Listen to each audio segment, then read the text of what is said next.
Years ago in one of our first churches, Billy started coming to church with several other adults from a local group home. And each of these folks were people with special needs and special gifts. Billy is the only one I truly remember because he was extremely outgoing and enthusiastic, and he became my friend.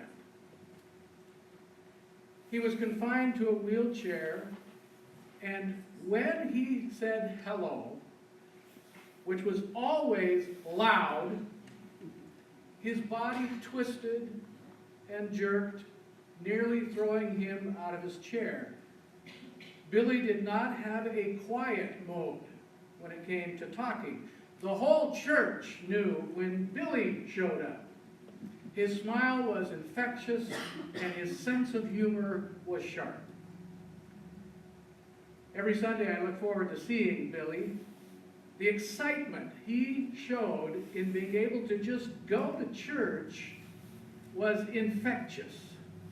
Sort of like Maggie yelling out, "Yay!" every once in a while from the children's corner over here. And as Billy and I got to know one another, he shared with me some of his deep frustration at being confined to a body that seemed out of control.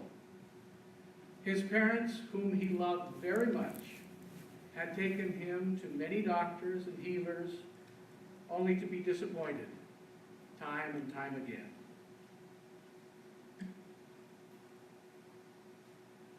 When Jesus came to Simon's house after church, or I should say after synagogue, they found Simon's mother-in-law in bed. She had taken ill with a high fever. Jesus takes her by the hand and lifts her up, and immediately she is made well. Whatever her affliction happened to be, it left her, and she was able to get up out of bed and go on with life. And then later that day, after sunset, because remember it was still the Sabbath, people started bringing their sons, their daughters, their mothers, their fathers, neighbors, and cousins to be healed by Jesus. And in Mark it says, the whole city was gathered around the door, watching as Jesus healed people who were imprisoned by maladies and sick with disease. It was amazing. It was the biggest thing to happen in Capernaum in a century. Centuries before that, Isaiah, in an attempt to encourage the Israelites who were returning from captivity, battered,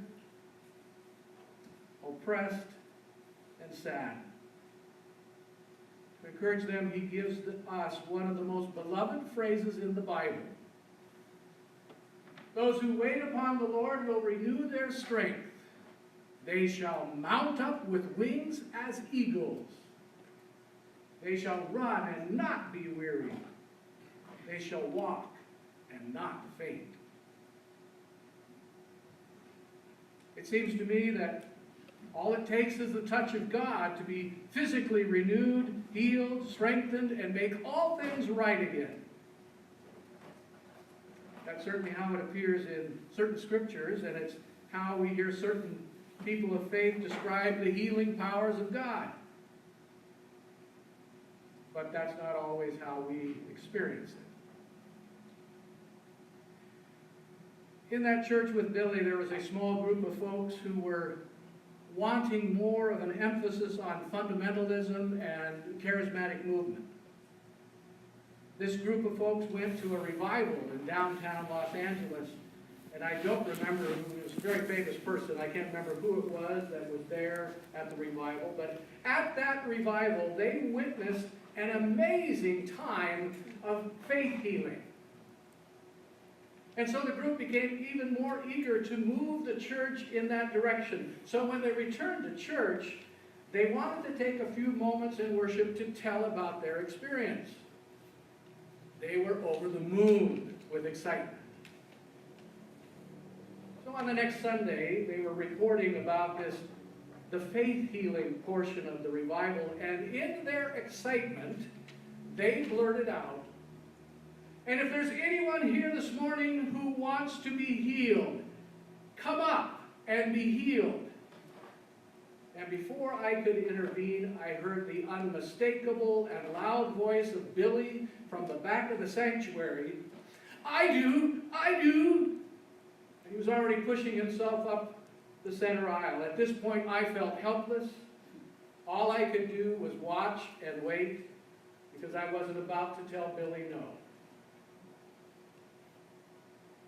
This little group gathered around him and they started to pray.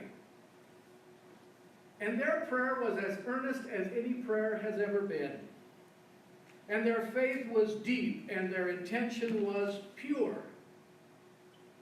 And they laid hands on Billy and tears streamed down his face. The morning after Jesus had healed all those folks in Capernaum, very early in the day, he went off by himself to pray. And as the disciples woke up, they soon realized he wasn't in the house, and immediately they set out to find him, because in their minds, he probably didn't understand that there would be even more people to heal that day. Everyone was eager to have Jesus touch them, to heal them, to take care of that persistent pain in their shoulder, or their lack of hearing, or their blindness, or their seizures, or a million other difficulties. Because word had spread and people would be lining up by noon. "Hey guys, I found him, he's over here." "Jesus, we've got to head back into town, everybody's looking for you." And Jesus said, "No. No. We're not going back into town. We're leaving so that I might spread my teaching across the countryside." So there would be people in Capernaum that day that were left unhealed. The touch of God was moving on.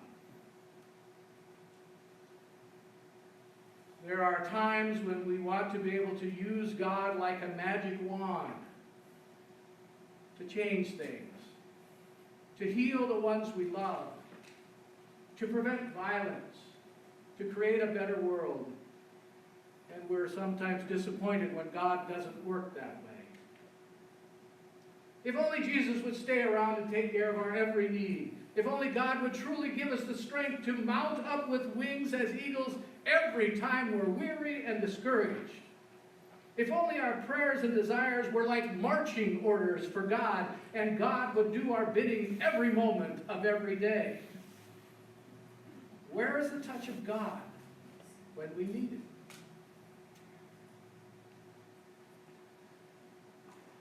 Billy sat in his wheelchair at the front of the sanctuary until I went up and gave him a hug.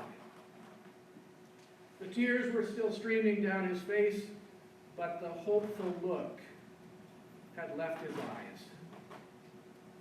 The small group of folks had wandered back to their places in the pews, and I pushed Billy back to his place, his body still twisted and jerking. I don't remember anything else that took place in worship that day. I don't remember how I moved the congregation beyond what had just happened, but I do remember greeting Billy every Sunday until he could no longer attend church. I remember the joy that we felt when we saw each other. I remember being touched by his enthusiasm and his joy. His presence and his face are a permanent part of my life's journey to this day. Church, over the past few weeks, we've been on a journey together, and we would have done almost anything to change the outcome. It is really hard and painful to lose someone whose presence and leadership have been so transformative in this church.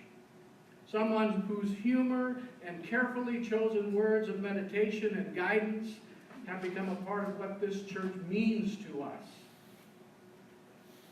Where is the touch of God?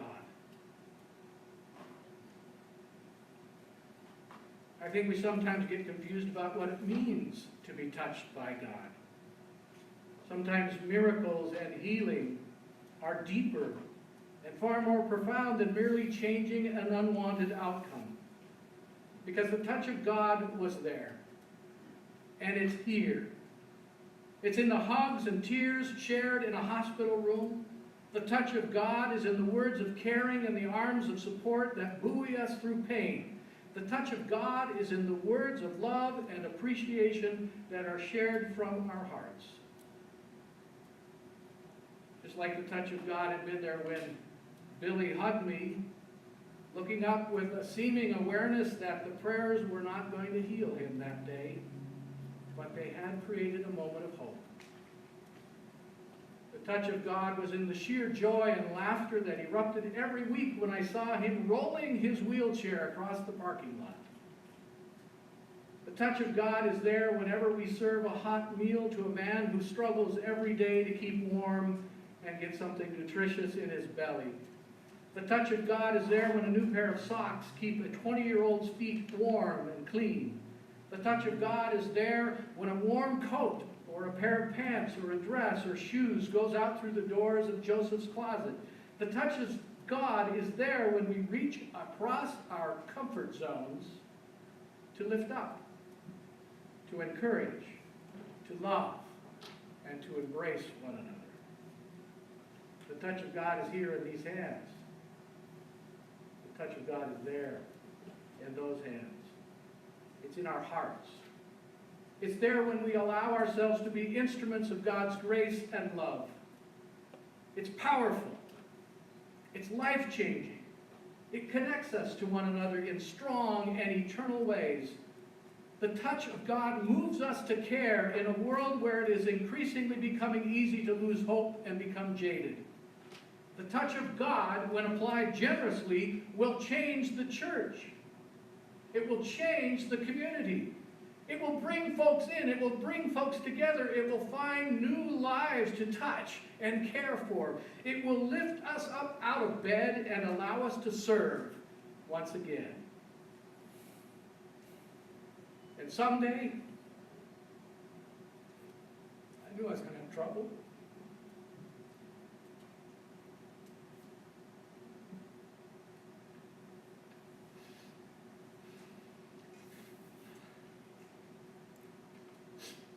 Someday when we come to the end of this earthly journey, when our energy has left us and we breathe our last,